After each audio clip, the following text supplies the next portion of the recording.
Welcome to the Jimmy Palumbo Show. That's right. I'm your host, Jimmy Palumbo. Once again, it's so good to do the Jimmy Palumbo show as myself. I just keep on saying the name Jimmy Palumbo because no one else does. We have a very special show here at Shea.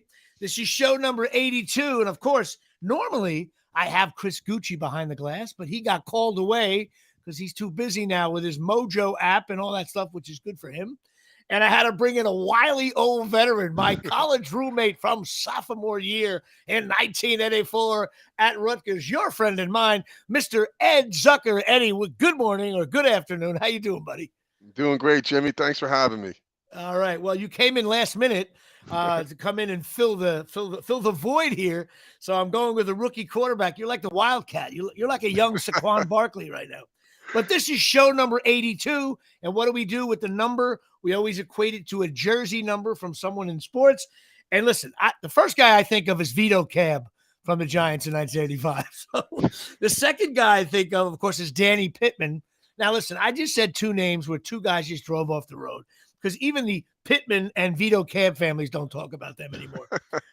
This is one of the brutal numbers. There's also James Jenkins, Rutgers Scarlet McKnight, played 10 years in the NFL. And there's also bad Giant, even a current Giant, Ray Rhodes, horrible. Vicent Shanko, remember?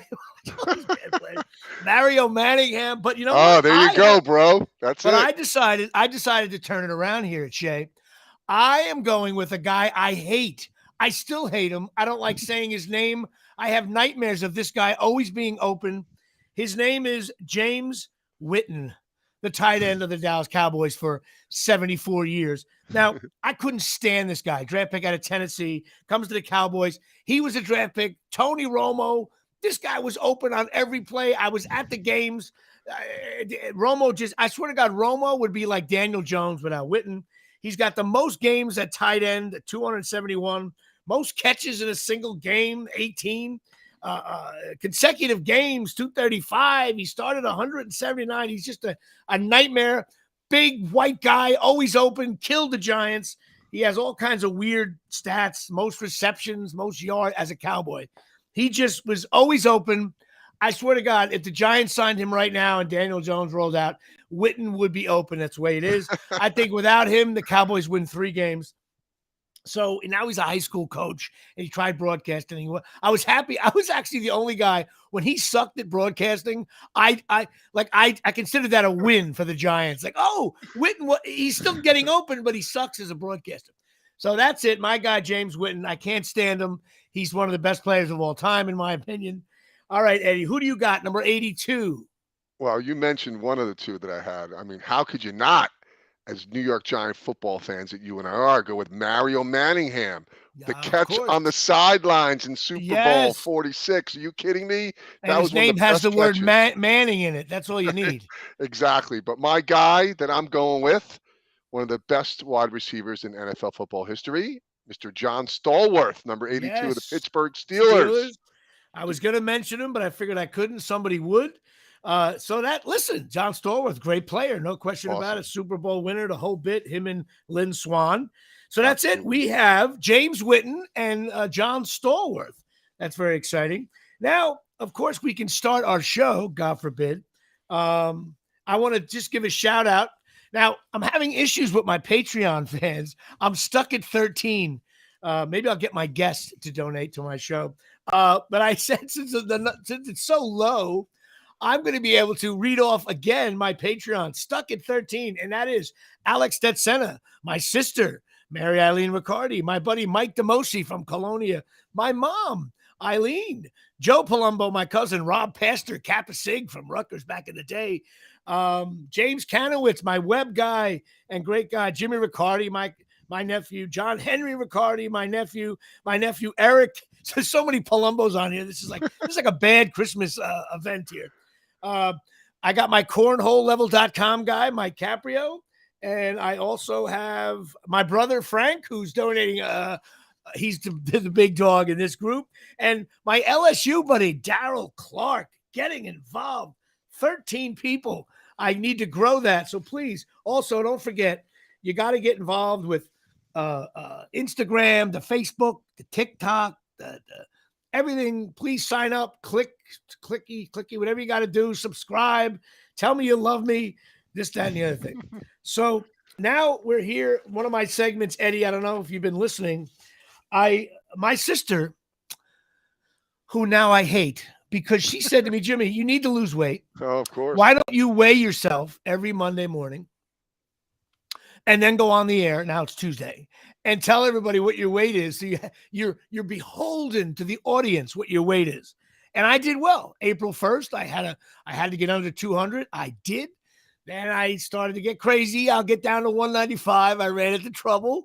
And then I said the start of the football season. Anyway, I am just stuck once again. I am stuck once again at this 197 mark. I didn't have a good week. I ate like crap.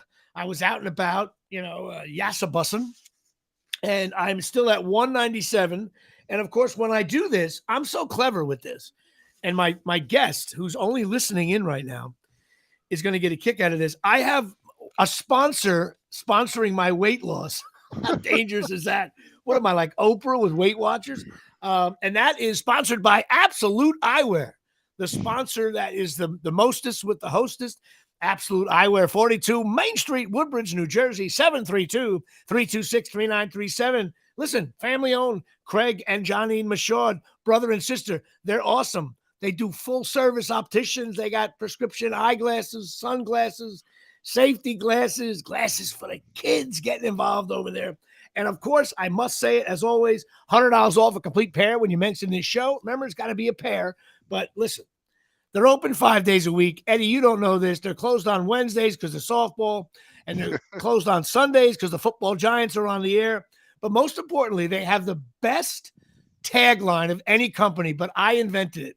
Now, it's not fully public yet, but when you leave Absolute Eyewear with a pair of glasses, you don't feel like a jerk off. Listen, I think that's the greatest slogan of all time. When you leave there, how many times you buy something and when you leave, you go, yeah, what'd I do? Why'd I buy that? I feel like a jerk off. The guy was an asshole. He was not nice to me. These people are nice. They're friendly. They know what they're doing.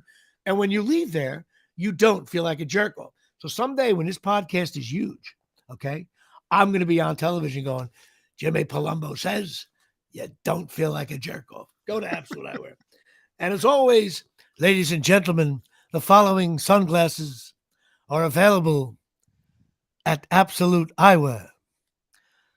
Ray-Ban, Coach, Ralph Lauren, Jimmy Choo, Silhouette, Michael Kors, Vogue, Maui Jim, and Costa Del Mar. Also, Oakley, not Charles Oakley. That's it. My Bob Shepard. Absolute Eyewear is sponsoring my fatness. I got to start losing weight. It's driving me crazy. And that's it. So, all right. So everybody go to Patreon, do all that, support my show, watch the live. I got so many people in the chat room, 0. But that's okay because I do really well on Apple Podcasts. It's between me and Joe Rogan. Joe Rogan with the early lead on the Jimmy Palumbo show here from the Omni in Atlanta. Of course, those of you scoring at home are probably noticing the hat I'm wearing. Ed's Bar and Swill. Where does that come from? We'll just tease that. And I'm also teasing my guest a little bit. That's coming on a little bit. All right, let's get to it. Let's see. Rutgers, Ohio State, tough. Ohio State's one of the best teams in the country. We got beat up pretty bad. I thought they played much better than people say. They hung in there. Ohio State had to work for it. C.J. Stroud might have played himself out of the Heisman. He didn't do that great. We had trouble with the running back. He scored like 45 touchdowns. But I thought Rutgers hung in there. There was a couple of really cheesy plays in it. First of all, the punt. My favorite player now is Adam Cruikshank because you're up 49-10. You don't fake a punt. Ohio State player did it on his own. And you know what happened?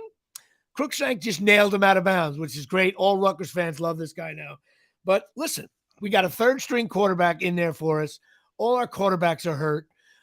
We got a huge game this week, Nebraska. Must win. My Scarlet Knights, you have to win Friday. I'm going to the game, bringing my daughter. It's going to be a blast. And after that, Indiana, Minnesota, they'll be favored, but, those are winnable games. So my Scarlet Knights, you have to beat Nebraska because Nebraska's not that good this year, and you got to win the game. for the first time in a long time, must win Scarlet Knights. If they want to go to a bowl, they got to win. All right. How about my Giants?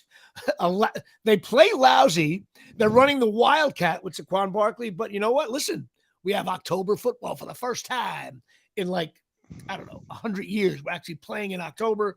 The bottom line is we're 3-1. Giants haven't been 3-1 since I was, 48. They're fun to watch. Did you watch the game, Eddie? Any of the Giant game? I did watch a Giant game, of course. Was that the most pathetic fourth quarter they had with Daniel Jones lining up as a receiver because he couldn't move? It's crazy. I'll tell you, for a 3-1 team, they're just so boring to watch, except Saquon Barkley, who's been phenomenal for them. So I have to watch 4 quarters of Rutgers football. They never score. And then I watch the Giant games, and they never score. So I'm completely, I'm in the weeds with that. But listen, bottom line is they're 3-1. They got a tough game coming up. They got to fly to I hate these London games, 9:30 in the morning. They got to play the Packers in London. Why are we playing football in London? There's soccer people there. And I hate soccer. So I like people from London. And I someday I will go to London to enjoy. But I don't like soccer. We play there in the morning. The fans are cheering. Yay! It's you don't know what the hell. We're all drinking. It's awesome. But still, I hate it. I don't want to wake up at 9:30 in the morning. I can't even go to church. It's brutal for me. So they play in London, and God bless. That's how it works. We have October football with my Scarlet Knights and Giants. Yankees won a division. Judge hit the bomb, pull it off. My boy Stanton, who only has 2 hits in the last 45 days, starting to hit bombs now. He's my favorite player. You all know that. So I think the Yankees will be set up. They're playing next Wednesday, first round of the playoffs. We'll see who they play. The Mets. Eddie, I know you're a Met fan. The Mets. Listen, I've been reading stuff online. These Met fans have been busting Yankees chops all year long. We have a better record. We're going to win a division. Now there's 3 games left. It's 45 degrees out. My father, if he was a weatherman, he would say, today's weather, miserable. That's all he would say. Because when you say miserable, you know it's miserable. It's cold. It's raining. And the Mets have to play a doubleheader. What a nightmare. They're probably going to – the magic number's 1 for the Braves, even though they lost last night. The Mets are going to be a wild card. That is brutal. But they still got – Mets are still spunky. I think they'll be okay in the playoffs. But, Eddie, your Mets just really didn't get it done in the end. That's really bottom line. You ask any Met fan, going into the weekend, you have DeGrom, Scherzer, and Bassett, and you lose all 3. The chances of that happening were slim to none. So, yeah, it's very deflating for us Met fans right now. It's absolutely brutal for you. But, hey, that's the way it goes. You know what's even more depressing? Really? What's that? I still read the New York Post. Nobody reads the paper anyway, except for Jimmy Palumbo. I think I'm the only – matter of fact, I think Rupert Murdoch should drop off the paper personally to me. You got to read the paper. It's in your hand, the paper. You go into the bathroom with the paper. You got to have the paper in your hands. I sound like an old man now. But, I'm reading Nick's articles now, preseason. That's the most – I swear to God, it's like suicide prevention. I think anybody, please, if you're reading Nick articles, talk to a counselor, talk to someone, get help, medicate yourself, whatever you got to do. Self-medicate, drink. If you're reading a Nick article before noon, have a scotch because it's just depressing. They're still going to stink. It's awful. But and that brings us to another crazy sponsor of mine because we're about to do my NFL Stinks List. And it's sponsored by cornholelevel.com, which is owned by my friend Mike Caprio, my second baseman. Now listen, Eddie, you don't know anything about cornhole. Listen, sure. What this little gadget does is, can you imagine going to a party and someone's got cornhole boards lined up and they're crooked, they're this way, they're that way, they're flat. This is a little gadget. You hook on the hole and it totally levels the board, the proper to and fro and up and down. It's like this crazy thing. Simple to use. They're only $19.95. You got to go to cornholelevel.com, put in JP Show. You get 20% off of $19.95. How great is that? These are a great stocking stuffer. If you go to a barbecue and you see a bad cornhole, you got to give this as a gift. Say, dude, your cornhole level boards are a mess. Give them. They're great. They're small, easy, stocking stuffer. Make it happen. It's a really cool thing. And he's been a sponsor now. He just re-upped his contract. So Cornhole Level is with me forever. And they sponsor my NFL Stinks list. As you well know, I think the NFL stinks now, but this is it. Okay, AFC, Miami Dolphins, average. Buffalo Bills, good, upgraded. New York Jets, average for the first time in years. Patriots, stink. Browns, average. Bengals, average. Baltimore Ravens, I'm putting in as good. Pittsburgh Steelers, stink. Jaguars, average. Tennessee Titans, average. Colts and Texans, they both stink. Kansas City Chiefs, only good. I couldn't give them the VG, only good. Chargers, good. Broncos and Raiders, stink. Let's get to my NFC, and this is very interesting, kids. NFC East, I have the Philadelphia Eagles, only 4-0 team, as very good. Dallas Cowboys, got to give it to them, good. New York Giants, for the first time in a while, an average. Giants are an average. Haven't been average since the Carter administration. The Washington Commanders stink.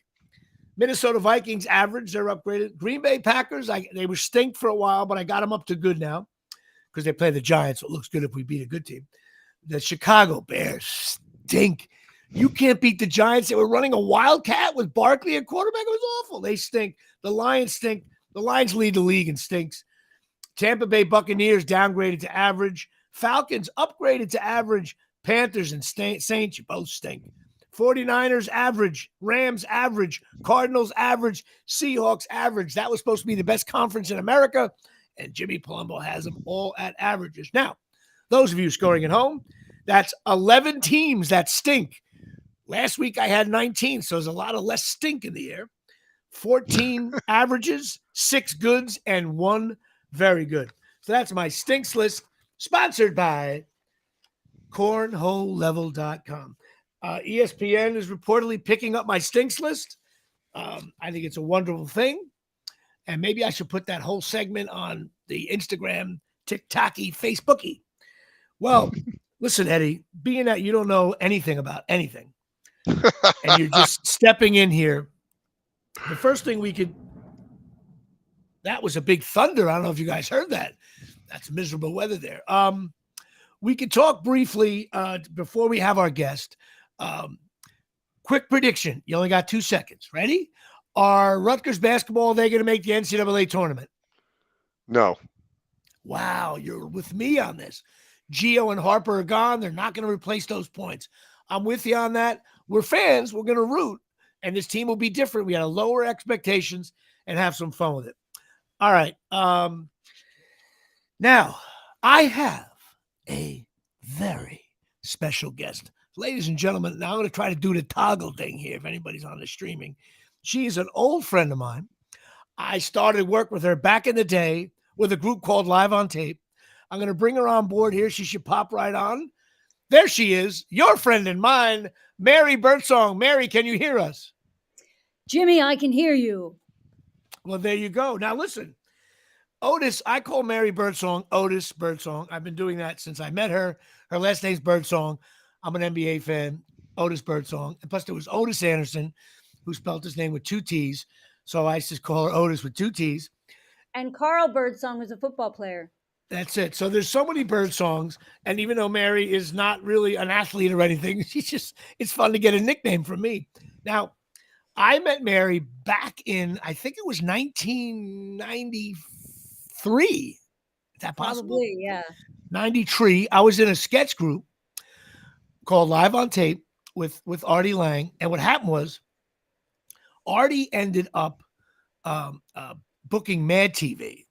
And we had to replace, we needed like 4 people. And so the producer fired everybody except literally for me and brought in these 4 other tremendous actors, which we'll discuss in a second. And I remember being cocky because I was already with the band already. And I'll never forget, I showed up at rehearsal like first day of preseason, fat, overweight. Like, who are these kids? I've been doing this for years. I was doing it for like 90 days. And all of a sudden, these people come in, Mary Birdsong being one of them. And I'm going to let you speak in a second. And I was like, oh, my God, these people are so much better than me. Oh, my God. I was like completely overwhelmed. And I was like, oh, my God.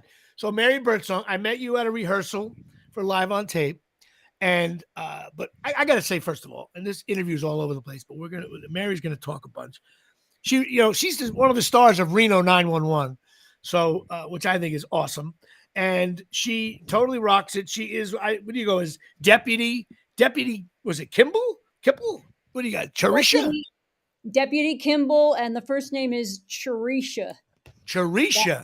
Yeah. Everybody knows you from that, plus a ton of other movies. But I want to go back in a day. You knew Artie Lang. And what was it like for you now, mid-90s, doing sketch comedy in New York City? I was so over it. I remember and I love doing sketch comedy. I did this sketch comedy group that was it started out as Groundlings East, and then later became Gotham City Improv. And we were at that point, I joined the company and I was so excited, this is going to make me. And we were at that point where there were more people backstage than there were out in the audience. And we're days. In the circle backstage going, so do we do it? Do we go home? And I was like, fuck no, we don't do it. What are you talking about? I have sweatpants to wear. Why are we putting these people through this torture? They're going to feel sorry for us the whole time. And I'm like, that's so great. I can't do this anymore. I just can't. And then I remember Mike Stafford, who was like a little Michael Keaton from Family Ties with his briefcase and his little Republican outfit. He was like a young Giuliani. He was, and so he kept snooping around. He would come to these Gotham City Improv shows and be like, "Look, I got this great group, and I want to poach you guys." Like he was poaching players from another team. It was great. And I was like, he was playing fantasy improv. Yeah, and I was like, man, no, I'm not gonna do another show. And then he literally he called one too many times when I was just sitting there going fuck it, I don't, fine, okay, I'll do it. And can I curse on this show? Yes, you can. And so I remember it was literally basically this is a pattern in my life. Anything good that's ever happened in my life was never oh, this is it. It was always fuck it, I don't know, I guess so. That's exactly how I feel doing this podcast. So you know what? I'm doing podcast. I'm in my kitchen. Yes. And so I loved it. It was a bit of a culture clash at first because you guys were so let's do homophobic jokes about fucking cheers. Me and Artie were, but you know what's funny? Artie and I weren't homophobic. We just did blue collar material that, we didn't realize was maybe offensive to someone who's an NYU grad. Everybody fucks you up. Yes. I mean, come on. Cheers. That was one of our best bits. That's right. But it kind of worked because meanwhile, some of us, like Alec, whatever, were like, well, I have this great piece that I just wrote about Proust. There's a hilarious sketch I wrote about Keats and poetry. But and I was doing sketches I was doing Vito Bank, and you Uncle Vito. He was in a big box that was an ATM called Vito Bank. Right. And these guys in Jersey would come up and get money out, and out would pop Jimmy with his hands, just his face in his hands. Right. He'd be like, "Hey, welcome to Vito Bank. Where you going?" They had you dressed up as my mother and everything. You were all I was an old Italian mother in black with boobs sagging down to my knees and a big pocketbook. Right. And you were doing the accent. We had so much. And then remember live on NBC, you actually hit me in the face with your pocketbook, and it cut me a little bit. I actually went oh, and I jumped back. So it was perfect. I almost got knocked out by Mary Birdsong. But we had, listen, you guys were, I was so blown away. I mean, it was Mary Birdsong, Barbara Harrell, Tony Menudo, Alec Holland, Tom Bolster, Amy Wilson, and myself. Artie went on to Mad TV, and then our show got hot, and we got signed by NBC. And the cool thing I always thought, and it was good for me, but I know you guys, when we wrote sketches, it was so clear who was going to play what.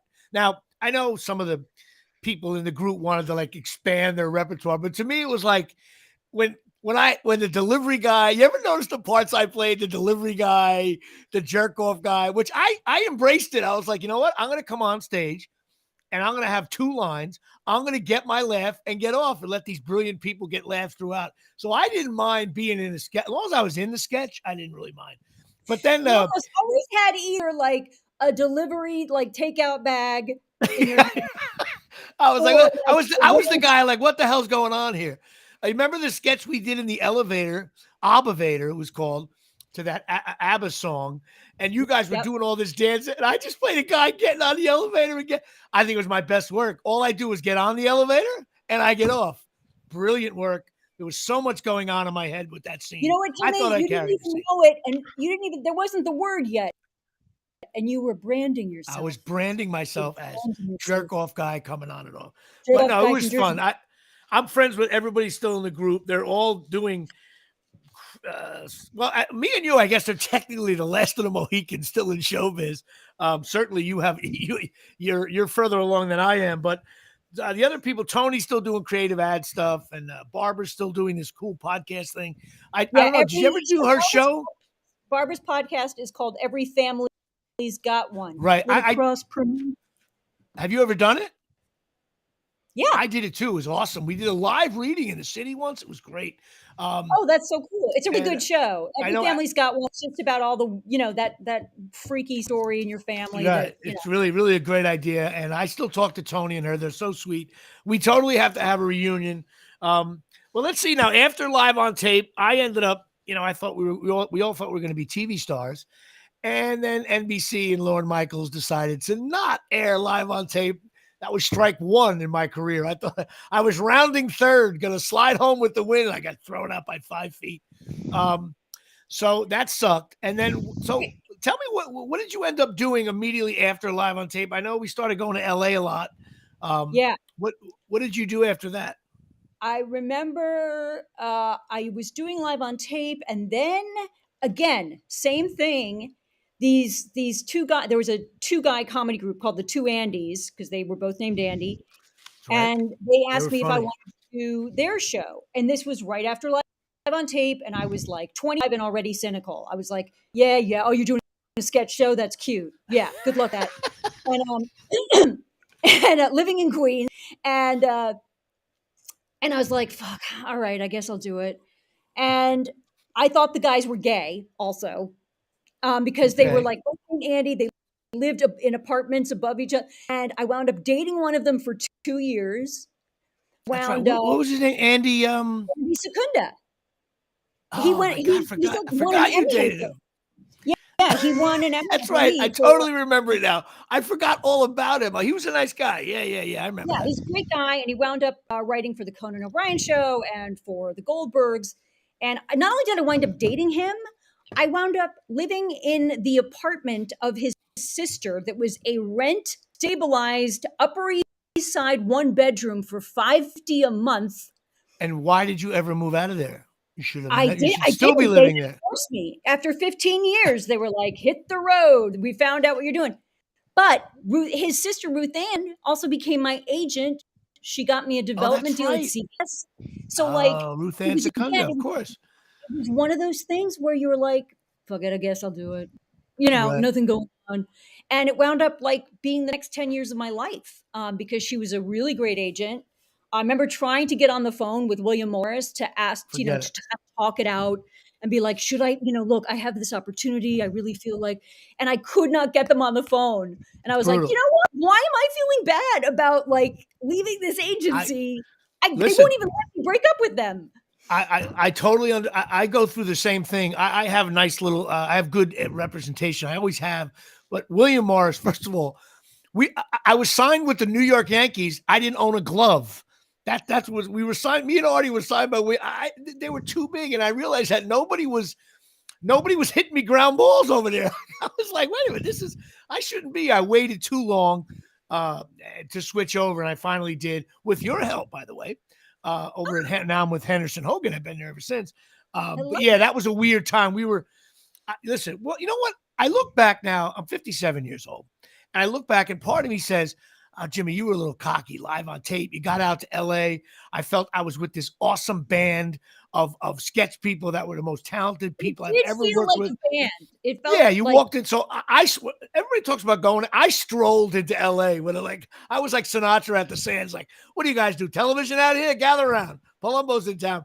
And I got a couple of base hits early, booked some stuff, ER and this before. I booked Friends eventually, but I did a bunch of these bad TV shows or I was happy to be on getting paid good money. But I didn't realize, like, hey, Jimmy, you don't really have representation anywhere. But meanwhile, so I was the one who was like back by the dumpster behind the Acme Comedy Theater smoking and like chugging Diet Coke going, I can't do this. This isn't going to work out. I can't. Remember this? Oh my God, I totally get it. So now I'm looking, of course, listen, Mary Birdsong's a friend of mine, and I don't mean to say she just did Reno 911. I mean, I'm looking at your resume here, and I'm like, holy shit. You've done tons of voiceovers, by the way. You were in the movie The Descendants, Tales of the City. I mean, you're just all over the place. You also did. You were on the Great Broadway.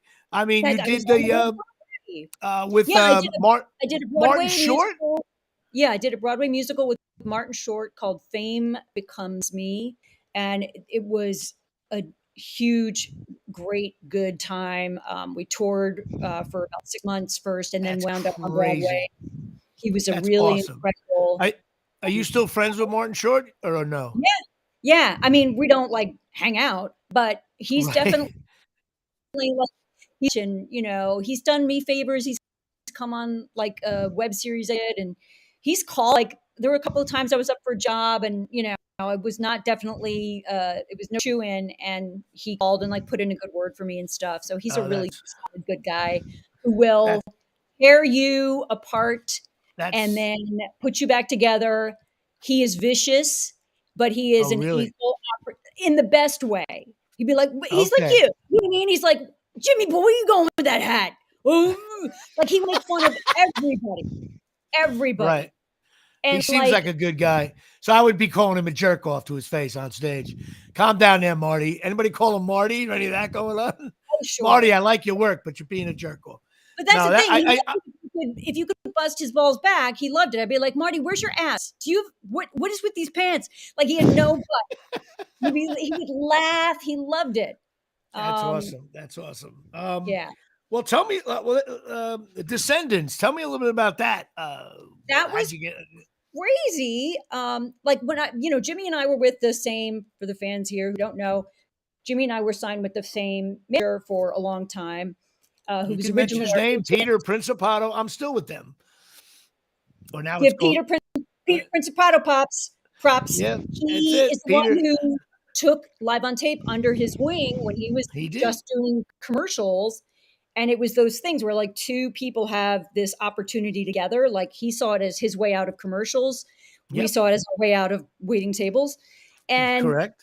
And now he's like the biggest comedy manager in the universe. And so when I was with Peter, I was doing more sketch comedy and sitcom-y stuff. And then I wound up being with this different manager who was more like film. And so I was getting these different kinds of auditions.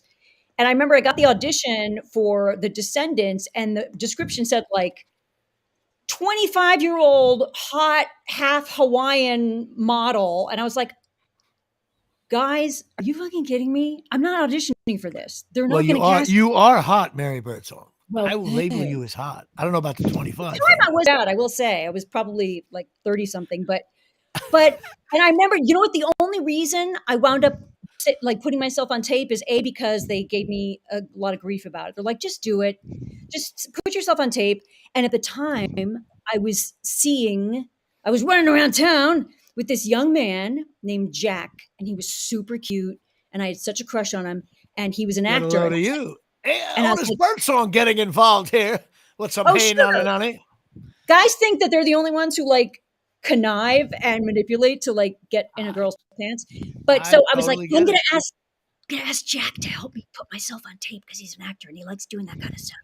And so we were on our date, and then after I was like, I don't know, I have to put myself on tape for this thing. I don't know, I'm not very good at doing that. And he's like, well, I'll help you. And I was like, bow chicka down.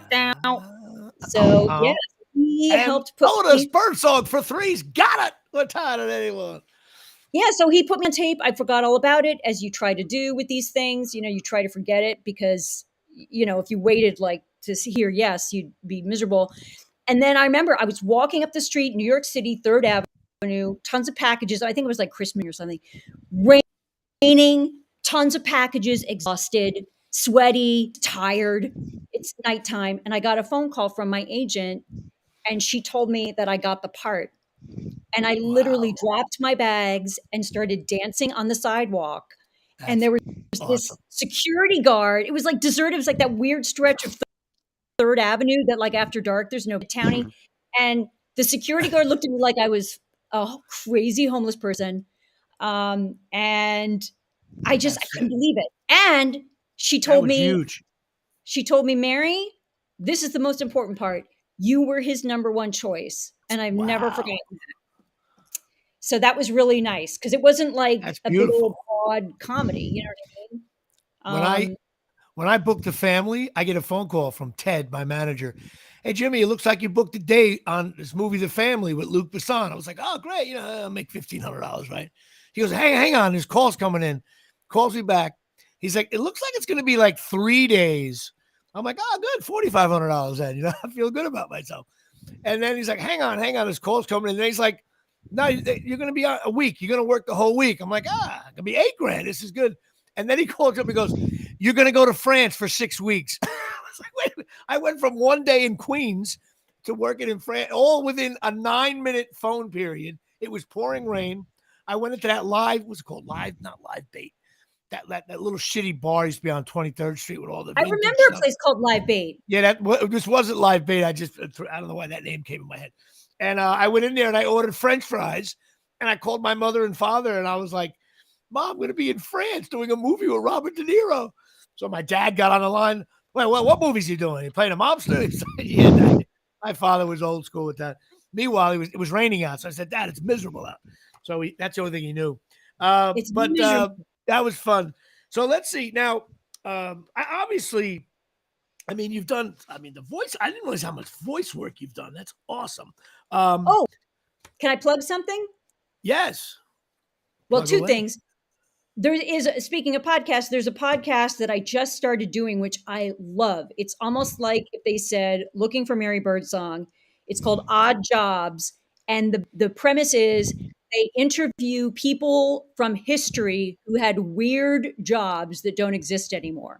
So I get to play all these different characters doing all these different weird accents. I love it. One job, I had to play a woman from 16th century England who was the sin eater of the town.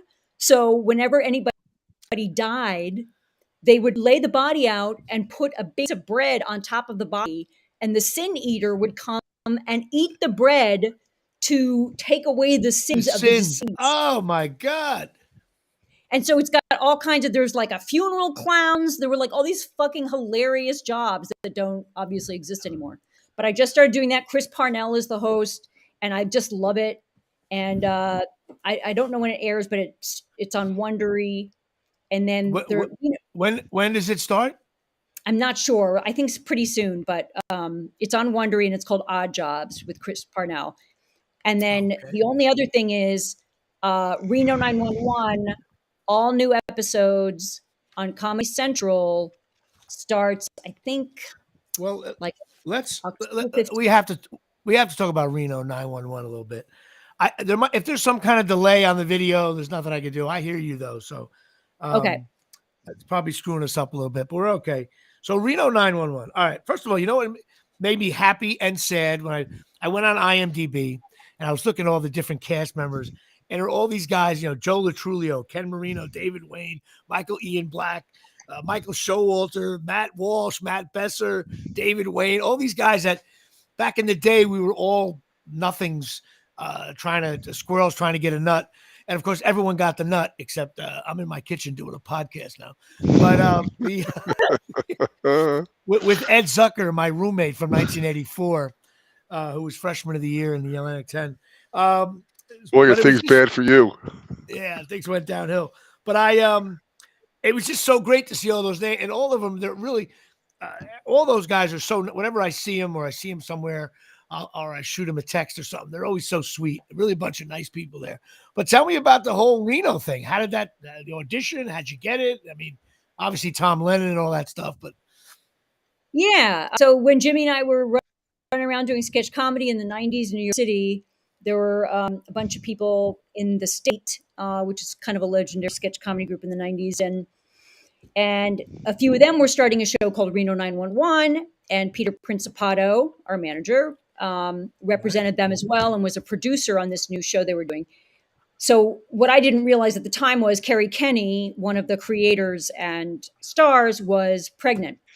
And so they needed another woman who could kind of do the heavy lifting and physical, because it's a very sort of physical show. You're constantly like running, being hit in the face, or somebody got laid. That opened up a door for you. How great is that? Exactly. And so kitchen. my audition literally was like improvising in a character of your choice to be a cop.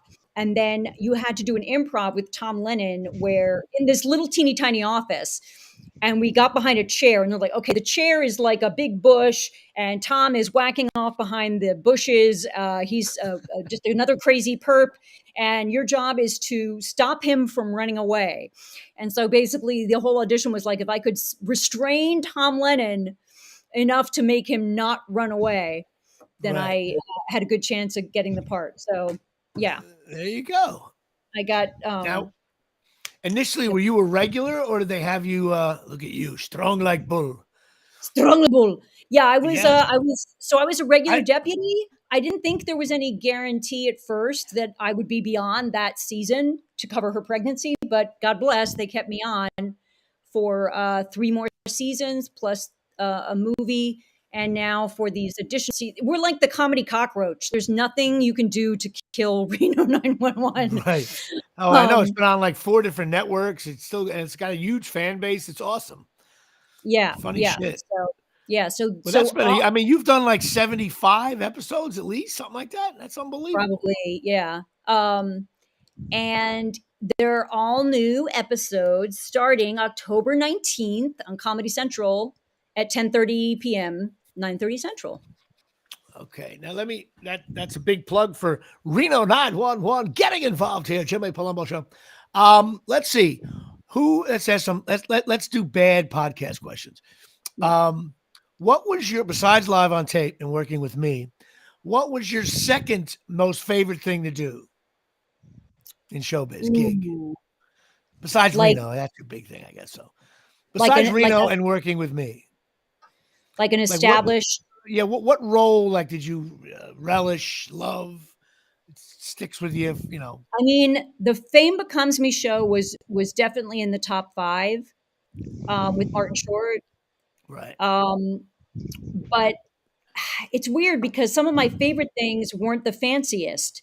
They were like I did a one night performance with all of these like drag performers as Judy Garland. And for some reason, that particular night was so magical. And everybody was like, who the hell is this girl? Like I had Wallace Shawn following me around going like, where did you come from? I don't understand. And it just, that's you know, awesome. you have these moments where, and there were nights of like live on tape like that. I mean, live on tape was definitely a highlight. Well, you did a couple of Judy kind of shows and you cast me in a few of them.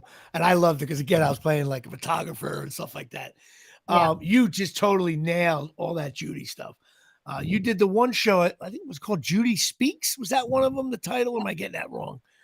Yeah, that's right. That's what we did. You did a film noir one. Janet LeMay. Janet LeMay, which was a blast to do. And you had a bunch of live on tapers.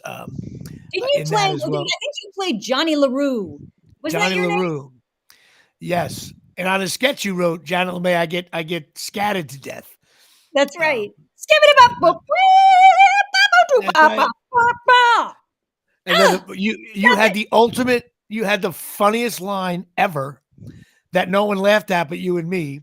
When I tell you, hey, do you get the picture? And you said, hell, I even get the negatives. Never got a laugh. except you and I thought it was the funniest thing of all time. And I was still to this day, I watch that. I got the old DVDs every now and then I watch. I'm like, that's the funniest line ever. Silence. It's like, what?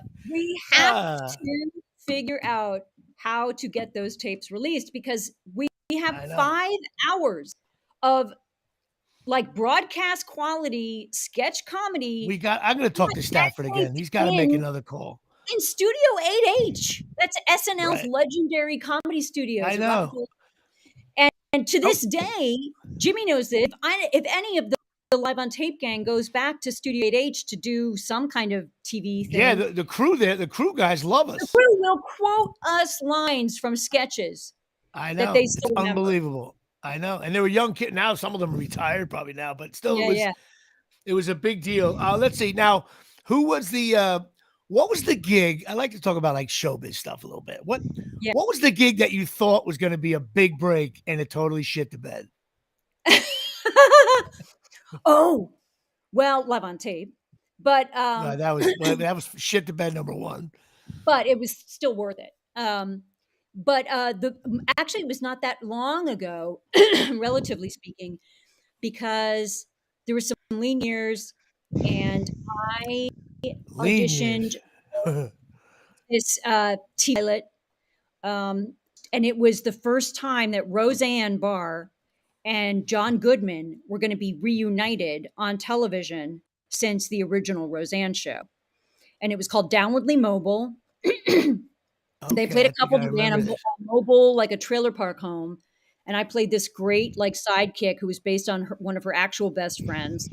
Who was like a bartender, former prostitute, basically. It was just really dumb. And it was a great show, great cast. And everybody was so excited about it. And then, and it was that time where like we went to like a screening or something. And I remember one of the producers coming up to me going like, this is it. You're going to bust wide open on this. You're going to explode after this, blah, blah, blah. And I was like, wow, maybe my time is finally coming. Like it just didn't get picked up. Right. But luckily, we all loved each other. I remember reading about that not getting picked up. People were shocked over that. But the cast really loved each other. And so we started a web series called Bitter Party of 5.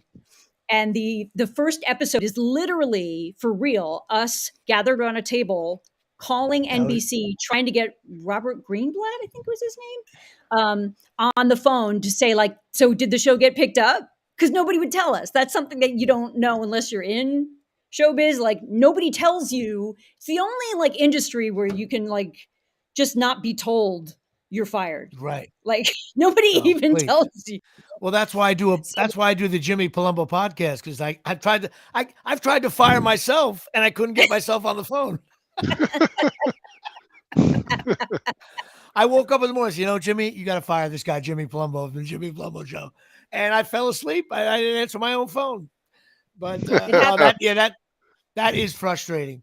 So what else? Let's see. So you got Reno. You're shooting. You're living in L.A. What section of L.A. you living in now? What area? It's pretty much central, like Hollywood. Are you still living by the 101 there? Yeah, right off the 101. And I can literally, not always, but almost always hear the concerts from the Hollywood Bowl. So you're on Cahuenga, over there by Cahuenga then? Yeah, let's not give my entire address. No, I'm just saying over there. No, I'm not giving you a number. I'm saying, but you've been there for a while, right? Yeah. I love it. It's really beautiful. That's a cool area. My buddy Mark DiCarlo lives up the street by Barham in Cahuenga. So he's like 2 minutes from you. I just didn't know what section of LA. Now, how long you been living in LA? Really, like all the time? 10 years, 15 years? I mean, I usually date it because there was that long. I call like LA for a long time. I was bi-coastal, so I was in Jersey, and I thought you. When you said the word "bi," I thought you were going to say something else. Yeah, and so. No, I wanted to write a book called Bi. It's all about being bi-coastal and like the weird things you learn when you're bi-coastal. Right. But it's almost like New York for the longest time was my wife, even though I'm straight. Like New York was the wife and LA was the mistress. Because when I would come to LA, I totally get that. Totally. So, palm trees and tans and Hollywood and driving. Right. And then New York, get back, and she'd be like, "You want some soup?" So, yeah, I guess in 2007, I bought my first car, like my first new car that I owned. Once you get a car for LA, that means you're. Yeah. So I've been here full time, I would say, since 2014. Okay. When I lived in LA, I would summer in New Jersey. I would leave to go to my shore house rental, and everybody used to be like, "Jimmy, how could you go back to New Jersey?" I'm like, "The hell am I going to do here in the summer? It's hot. I want to go back to my friends and drink." So that's what I used to do. And you're an LBI girl getting involved here. That's right, Long Beach Island, South Jersey. South Jersey, hon. Right. How you doing, hon? I remember your mom. She was so sweet, so sweet, so sweet. Back in the day, you have your sister's. I know your brother passed. Your sister is. You still talk to your sister's still around, right? Oh yeah. How's she doing? One still lives in South Jersey. The other one lives in Pennsylvania, like Amish country, that area. Please tell them I said hello. I will. I miss them so much. I miss Jersey. I miss weather. I miss thunderstorms. A big thunder just blew right now. I'm like, oh my God, we're going to lose power in the middle of my podcast. But which will rattle the world. I mean, CNN will cut in saying Jimmy Palumbo show was cut off. But listen, Mary, I could talk to Mary all day. We're going to try to have a live on tape reunion. I don't know how we're going to do it, but please go to it. Now, what is your Twitters and Instagram? Mary Birdsong, official Mary Birdsong. Twitter is at Mary Birdsong is Twitter. Instagram is at Mary Birdsong official. And go to YouTube and subscribe there. It's youtube.com/Mary Birdsong TV. You'll see a lot of live on tape footage is on there if you look.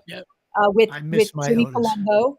And I believe Zucker, you're on there too, strangely, which is weird. Ed Zucker used to play the Irish priest in Live on Tape years ago. Very funny, very funny. Well, I just have to say this for the record, Jimmy. Just wanted to say, Live on Tape, working with you and the rest of the gang was like when you were talking about highlights, that was the most fun. When I say it was like being in a band, you couldn't wait to get to rehearsal. You couldn't wait to get to some shitty church basement and do a sketch for 5 people because you felt like you were a part of something really exciting and cool and like something was happening, and we were, you know what I say, I know like, what is it? Like Second City, not Second City, Upright Citizen Brigade and all that. And I tell people, like, I could say this with a straight. We were the best sketch comedy group. We might have even been better than SNL at that one point. I swear to God, they were in a down period, and I say that jokingly, but I would not disagree. And we were the best sketch group and that's how we got signed by NBC because someone said, "Hey, who's the best? I need to go see." Warren Littlepage came into town. And they said, "Hey, we need to go see." Warren Littlefield, Littlepage, a Rutgers basketball coach. But no, Warren Littlefield, who's still producing now, someone said to him, "Hey, what's a good group?" And he said, "This group." And remember, what's her name? The other producer who passed away, a young lady. She was sweet. Oh yeah.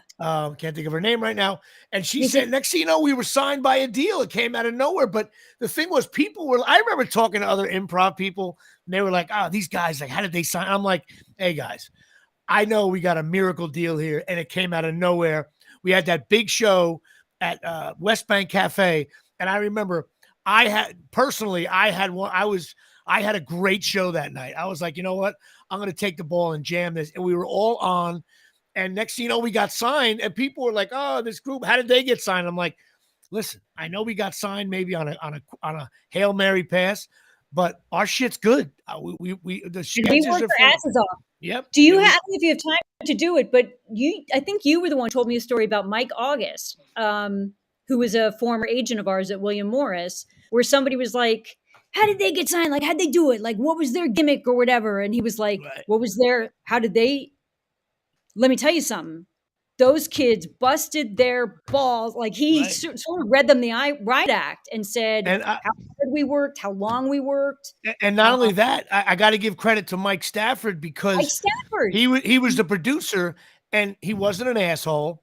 And what he did was he made sure there was fanning in the seats. He made sure we didn't really have a budget, so we had to bring our own stuff a lot. But he made sure that he makes those. You remember the one time we wanted to get something like from the president or something like that, and Stafford made phone calls. He got to like the chief of staff on the phone. I'm like, that was Mike Stafford.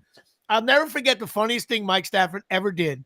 We needed NFL flags for some sketch we were doing. I don't even remember what it was. And he ended up getting in touch with the NFL Referee Society. He came in with actual NFL flags. Meanwhile, me and Artie were like, what the hell are you doing? That was Stafford. He broke his ass, and he ended up producing a Man Cave show for 7 years on HGTV. I love it. Like, they talk about like, oh, if you want to manifest your dreams, you have to pretend that like they've already come true, so that they'll show up fully formed. Mike was like that. He walked around like he was Warren Littlefield, like with his briefcase and his tie, and like he was just some guy from Long Island. But if you told Mike Stafford, hey, can we get George Clooney to do one of our sketches? He would look at you, okay. And the next day, he would say, we can't get him. I talked to his mother. I talked to his agent. He's actually celebrating his mother's 70th birthday. Like, I'm like, Mike, how did you get that far? He got all the way out. And then we'd smile. So when Mike Stafford, I used to call him the 50% guy. If you ask Mike Stafford 10 things to get for a show, he's only going to get 50%, but the ones that he almost gets are like better than the ones he gets. Like, how did you get in touch with these people? I love him. Mike Stafford, great guy. I have to tell him to listen to this. But of course, the other one with Alec Collin, Tom Bolster, Tommy B, my boy, and Tony Menudo, Barbara Harrell, Amy Wilson getting involved. Who else did I forget? Anybody? That's everybody. And of course, Otis. What's Amy's called? She does the mommy stuff. Oh God, I should know this. Amy, you're gonna hate me. She's really into the whole parenting. First it was baby stuff, and then it was middle school stuff, and she's really in tune with all that parent magazine world. Don't be jealous of my sexy glasses with my. Well, look at me. I'm wearing glasses. Otherwise, I can't see shit. What's the eyewear? What's the eyewear company that sponsors you? Absolute Eyewear getting involved. If you need glasses, let me know. I was slightly disappointed. I was assuming that the eyewear would come with like little teeny tiny bottles of Absolute that would have a little straw, like the hats. Like it's Absolute with an E. I know. I've got to ask them that. The Absolute name. I'm going to open up a company called like Kettle One Eyewear next door. Or me would be Schlitz Eyewear. Maybe get a 6-pack of Schlitz. But listen, Otis, thank you so much for doing this. And you don't even have to stay on the rest of the show. You go and do your world. And I will wait. What am I waiting for? One addition. Amy Wilson's podcast is called What Fresh Hell. Oh, What Fresh Hell. That's it. Amy, I'm sorry. I forgot your podcast. And so it's Barbara has one called Every Family's Got One. Every Family's Got One. What Fresh Hell. And then the one that I'm going to be on Wondery is called Odd Jobs. Right. And the one that'll be canceled soon enough is the Jimmy Palumbo Show. Jimmy, you want to side order a cock with that? Now, wait a minute. Actually, you know what? We didn't even talk about Mary Birdsong, and we have to. This show's going to go long, and I don't care. Mary Birdsong, as great as she is in these other shows, her best scene ever is the waitress at the diner in Beer League, and she's Rhonda, and Artie orders from Linden, New Jersey, and Artie orders bacon, egg, and cheese with milkshakes, blah, blah, blah. And I go, yeah, give me the same thing. And then Ralph Macchio, he orders something with very little oil, blah, blah, blah. And we mock him out. We do a bunch of homophobic jokes that are funny. And then Rhonda's listening like, guys, enough already. And then she goes through the order. Yeah. And then she just says, and you want to side order a cock with that. Oh my God. It's like, I remember being in the theater. That was very funny. They got a huge laugh. And I, as a bartender, fresh, it's delicious. Oh yeah. You walk away. It's delicious. I trust me. You flick your hand up. It was like you were in the game for 3 minutes. You scored 9 points. It was that line when I bartend, and if I think I know the guys, and one of the guys is ordering like a Chardonnay or something, and I think it's the right time, I just go, "Hey, listen, you want another Chardonnay, or you want a side order cock with that?" And Listen, everybody, get Peter Principato and Ted Bender and Artie get their ducks in a row. We need to pitch Linden Diner as Linden Diner Girl. as a half-hour comedy with Rhonda from Linden, Artie, Jimmy, and Ralphie. Yep. And that's Well, speaking of beer league, I'll have to talk to you off the air. There are some brewings going on as That's I'm wearing the Ed Bar and Swill here. I will be talking to you. You might be getting a phone call from me regarding something with that world. That I'm just teasing it like that because that's what it is right now. But it's something happened. Me and Rhonda may be working again. Johnny Trino needs to see Rhonda again and order a bacon, egg, and cheese on a hard roll. Mary, excellent. I love you. Mary Birdsong, she rocks. I will see you. Thank you so much, and I'll call you in a little bit, okay? Love you, Jimmy. Bye. You got Bye, it. Mary. All right. See ya. All right. Mary Birdsong. That was awesome. Of course, it went a little long, but who cares? Because it's her. All right. This is the part where I talk about my stand-up, sponsored by the Pine Tar Bar and Grill. Tommy Plinio's bar in Forked River, 121 South Main Street. Getting involved, 609-489-4286. You got to go to this sports bar. It's got everything, the games, TVs all over the place, karaoke, beer pong. They got bands playing every game. If there's a chess match going on in Zimbabwe, he gets it on the television. Pine Tar Bar and Grill. Go check it out. PineTarBarGrill.com. And he sponsors my whatever I got going on. I did some stand-up last week, and I'll be quick with this, in Scotch Plains, New Jersey. It was a rough show. Outside, in front of the town hall. It was cold, dark, damp. It was parent-teachers night in Scotch Plains. It was like only about 30 people in the audience. I couldn't curse. You had to be clean. I struggled like a dog. But like all great veterans, I bounced back at Stand Up New York Saturday night. They had a taping of this new show with stand-up comedians. It's going to be like this long-form thing. It's pretty cool. There was 10 of us, and I was all fired up to do it. My buddy Greg Alperin, who's going to be working with me on this possible thing here. So I had a really nice set. I was the oldest guy in the bill. I busted balls with it. And it was fun to do. I had a really good set. It felt good, which, you got to take when you feel good on stage, you got to take it. You know what I mean?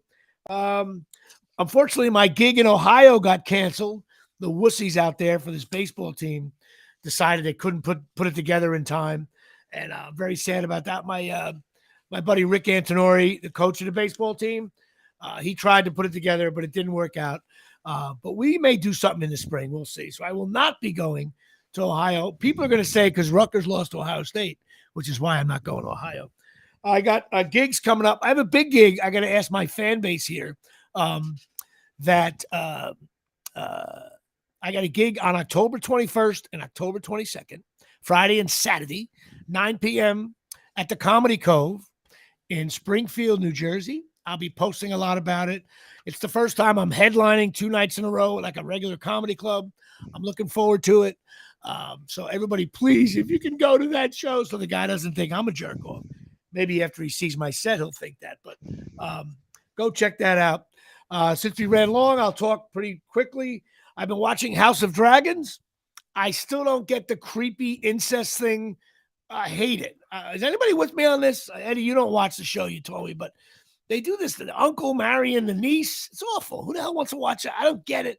But I guess it happened in the first Game of Thrones. And I don't know. There's something creepier about this one. It makes me crazy. But I also watched the show Elvis. Now, normally, Ed, since you're just filling in, I talk with Chris about certain movies and stuff. I thought this movie Elvis missed. It just did. I think they made a huge mistake. And someday when I grow up, if I'm a producer, I'll say, listen, look at The Crown. Show The Crown is awesome. Takes you through the whole thing of The Crown.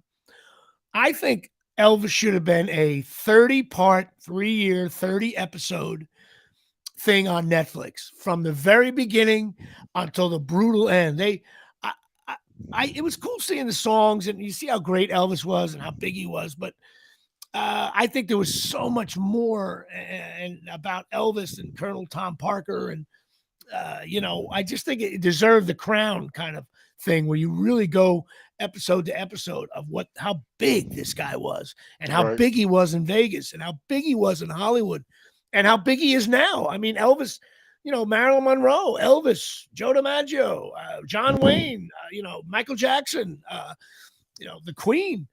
These are iconic names. They'll never go away. The sideburns, he's Elvis. I ain't nothing but a hound dog. I thought the movie, it wasn't bad. It was good, I guess. It was just okay, but it missed for me. I think this material could go much deeper, especially his drug use at the end and all that. I wanted a little more there. Are you an Elvis fan, Eddie? I'm an Elvis fan, of course. Who isn't an Elvis fan? The guy's the king, man. He's the king. So that's it. Well, listen, Eddie, I can't thank you enough. I know you didn't talk all that much, but let me ask you real quick. What do you got going? What are you doing? How's the family? What do you got? By the way, Eddie got me all the swag stuff. Everybody should know that I knew you back when, okay? When Yes. we were roommates at Rutgers, when you were doing your Bob Shepard imitations back then. I knew you, and I knew that you'd be something special. You're an incredible person. All your successes. That's when you were dating the Manster. What was that name? Right. Randy. All your successes are because of who you are and how hard you work and how much people really love you. So anything, I'm here for you, brother. And so what else? Like, what are you doing? You semi-retired now? Yeah, basically, I do. Still doing my apparel. Merchandise. I'm still doing my merch. I do a lot of basketball coaching and training still. I moved down to Ocean Township, New Jersey. Left Manalapan. Okay. When did you do that? Just recently? Yeah, last year, about a year ago. Right. And I still have one of my sons still plays college basketball at Yeshiva University. He's in his last year, so I get to watch him. They're pretty good in hoops. Yeah, pretty good in hoops, and he's an integral part of the program. So it's he's a captain this year, so gives me a chance to kind of follow him around his last time, and just trying to stay healthy. Maybe I'll meet you in the city. I'll go to a game with you. It'd be fun. You would love it, my friend. It would be a great time. And well, just so people know, Ed Zucker came to Rutgers as a freshman. Pretty big recruit in New Jersey. It was a good get for the Scarlet McKnights, and you did something. I guess you remind me a little bit in terms of a guy like Mulcahy. In terms of like you got there and right away you were. You didn't play 40 minutes your freshman year, but you played a lot, and you had a decent amount of minutes, a decent amount of rebounds. So it was kind of fun to be like, hey, wait a minute now, this guy Zucker's coming in, and he was part of the game. You passed well. Even though I bust your balls, you were. I was a fundamental player. That's what I was. Right. I was You fortunate. didn't have the best outside shot, but you could hit it if you had to. Correct. And you were an all-around player, and it sucked. You hurt your knee, which. I think you told me it was the first injury like you ever had. That was our sophomore year together as roommates when I hurt my knee. You met me and you hurt your knee. I mean, I asked you to hold the door for me. You wouldn't even do that. That's because I was trying to be like, a Brian song, get you going. Let's go here. You were too busy pledging back then. Pledging Kappa Sig. Yes. But no, we were in that little shitty dorm room. Quad 23 was it? Quad 23. Yeah, but we had the best Nerf basketball games ever. Oh, so great! Remember those on our knees? And what was his name? The guy next door, the defensive back at Rutgers. Milton Ellis. Hold on, Jimbo. Those are great times, and you were a big Rutgers basketball and football supporter, and you still I was a bigger basketball fan back in the day. I really was. 100%. So, well, listen, Eddie, thank you so much for filling in. I'm going to have Eddie on. I guess opening day for basketball is what, in about a month? It's coming up. It's probably sooner than that. It's coming up. I'm going to have you on the week before, and we're going to break down the whole Rutgers basketball thing. Have some fun with that. Absolutely. Looking forward to it, my man. And I will, God bless your new home and your family and everything else. And thanks for filling in. And everybody, that's it. Jimmy Palumbo Show. I don't have Chris here to tell me what else we got to do, but that's it. I will speak to you later. I love you guys. Check out the all the stuff online and social media. And I'm also going to be having a new website coming out. That's a little news there. So It's not quite ready yet, but it will be soon. All right, Eddie, love you. I'll talk to you Love soon. you, Billy.